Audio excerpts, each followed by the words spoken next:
Hey, it's Dan Morales. This is Home Buyer Radio, episode number 105. And I managed to force and drag in Rebecca Perkins. Twist my arm. Twist your arm. Drag you into the studio for yet another episode of Home Buyer Radio.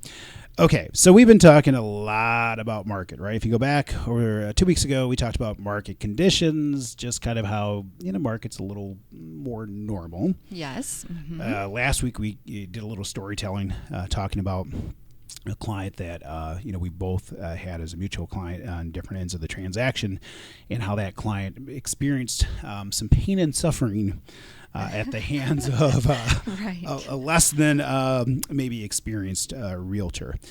This week, the podcast primarily focuses on people who are buying a house. But, for a lot of our listeners, there are also people who are selling a house too. And so, when I get the opportunity to drag you in out of your busy schedule, I like to, maybe throw a couple of bones out there for those folks who may have a property to sell. One of the things, with the market being closer to kind of more normal, how does that impact pricing for people when they look to sell a house? I think, first of all, working with the agent, yes, that's a good fit for you, but also has the experience. And, we talked about this in your last episode as well, not just experience, but active experience and seeing what's happening, what's going on, staying current, because the market, it comes and goes. It shifts from buyers to seller. It's, just depends on what's happening. And I think just being active in the market and seeing what's going on can make a huge difference for a buyer or seller. Yeah, because you kind of have your finger on the pulse of where things are going, right? In the industry, for those of us who are in the industry, you hear the term shift. The market's shifting.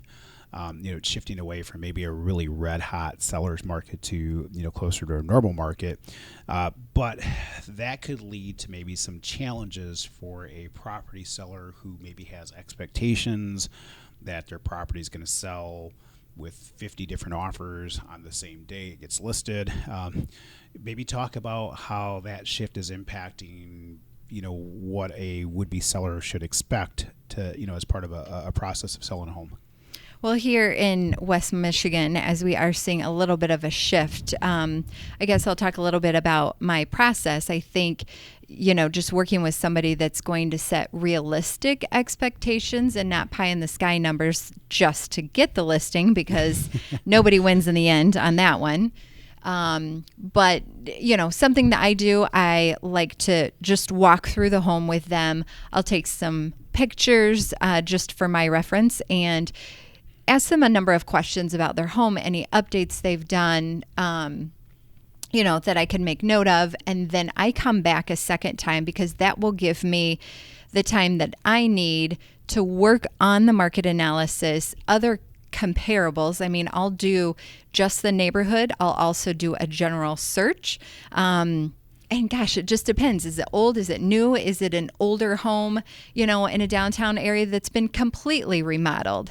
And if you don't know that area, you're not and active in the market, you're just not going to know how the values are working out. But this is one of the most important pieces, is pricing it appropriately. I know of agents that go in and they walk through the house and then they just give them a price. And I just feel like it takes more attention to detail than just throwing out a price to somebody, because then again, you're setting up for the disappointment. I was off the mark, and now we have to lower it 10,000, and now we have to lower another 5, and that sort of thing. If you would have just taken the time from the get-go, maybe your relationship between realtor and seller might be a little bit better.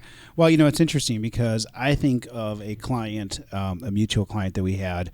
I won't share the name, but I'm going to show it to you.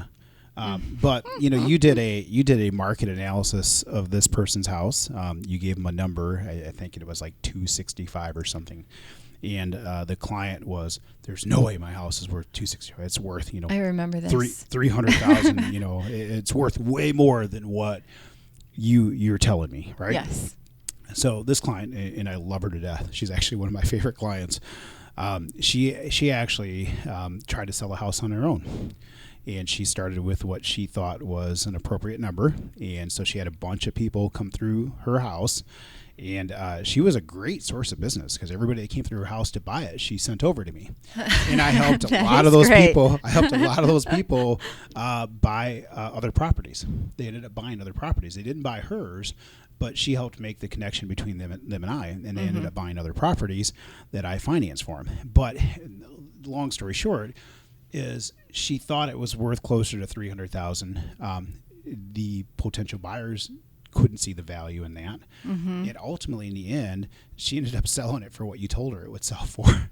A little bit later. Yeah, it took her like 4 months later, and I'm sure a whole lot of frustration because. In that case, when somebody tries to sell the property on their own, you're playing the role of realtor.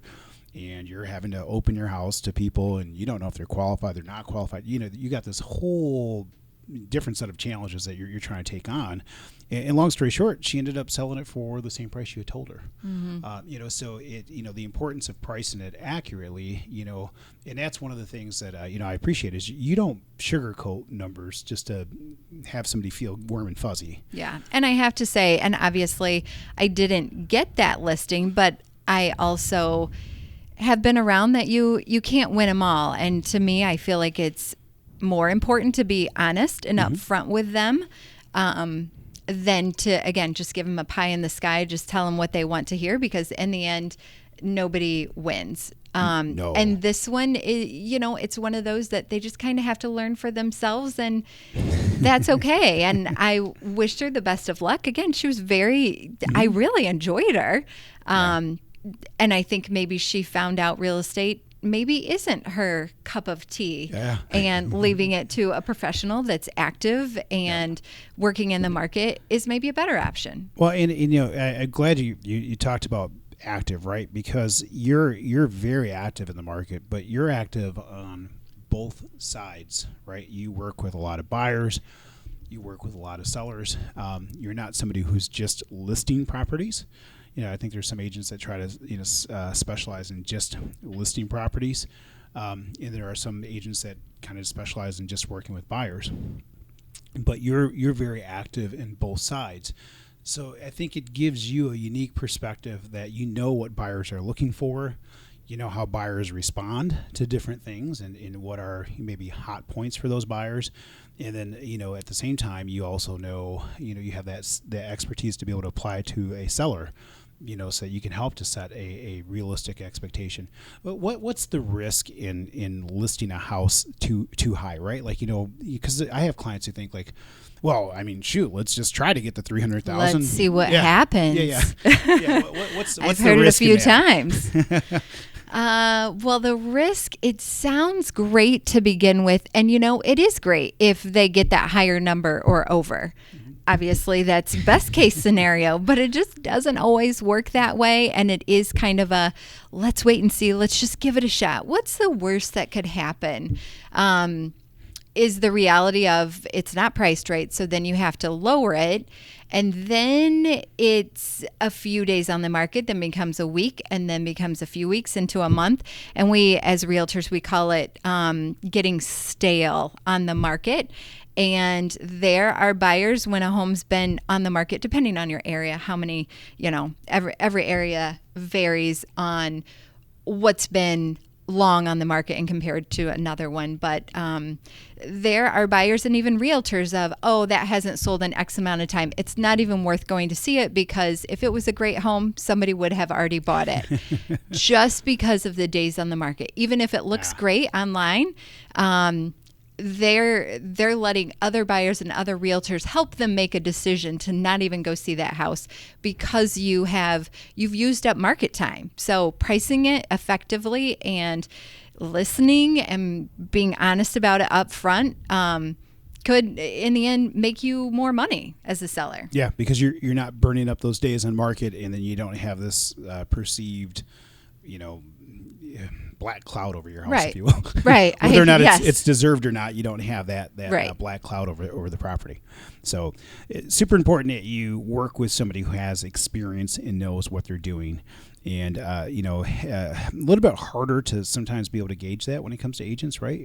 I think sometimes clients don't know what to ask to be able to figure out whether or not somebody really does know what they're doing or how long they've been in the business. One of the ways I think of would be like, A, how long have you done it? And B, what Is are this numbers? your full-time job? Yeah. Maybe that's a good, valid question to ask. Yes. Do you do this full time? Well, it's a fair question because I think you see it like I do. There are a lot of people, there's just been this huge influx of new agents to the business over the course of the last couple of years because we've had this really vibrant housing market. And so, everybody thinks Let's get in on it. Yeah. Everybody, watches $1 Million Listing and thinks like, oh, I can be like Frederick Eklund and I'll make, millions of dollars, right? When in actuality, it's not that hard. It's not that hard to get into it. It's hard to be successful, but it's not that hard to get into the business. And so what happens is we get these large, influx of people who don't have that much experience because it was easy to get a license. But I shouldn't say they don't have experience, but it's easy to get a license as a realtor, but they don't have the relevant experience to be able to properly guide their clients, right? Right. It's easy to become an agent because it's just not that hard.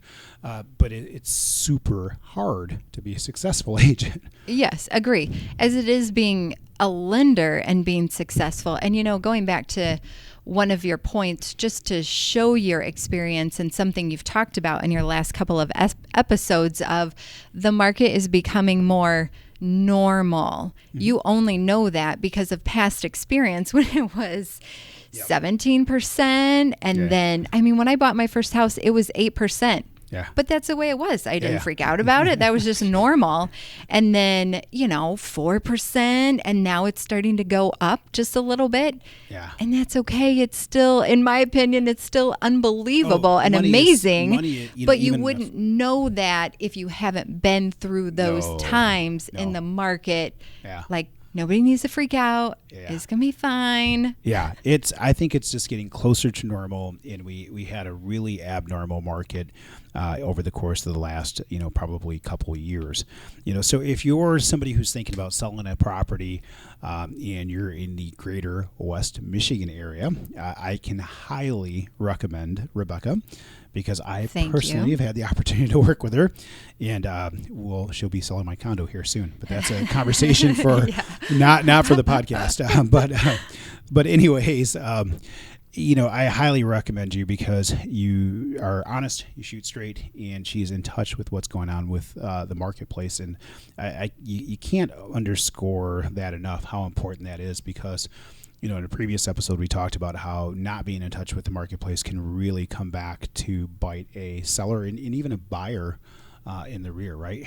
Because you could have a buyer that's represented by an agent that's not seasoned. They could overpay. They could miss important details as part of the contract that really come back to cost them real dollars when it's all said and done. So, agree. How do people reach you? My cell is area code 616-218-6161. Again, that's 616-218-6161, or my website, which is RebeccaPerkinsHomes.com. And thanks again so much for having me on today. Yeah. By the way, I appreciate it. Yeah, I'm glad to have you. My name is Dan Morales. I go by Dan the Mortgage Man. You can find me online at danmorales.com. That's DANMORALEZ.com. Phone number is 616-931-4629. My NMLS number is 709-729. And, of course, North Point Bank is an equal housing lender.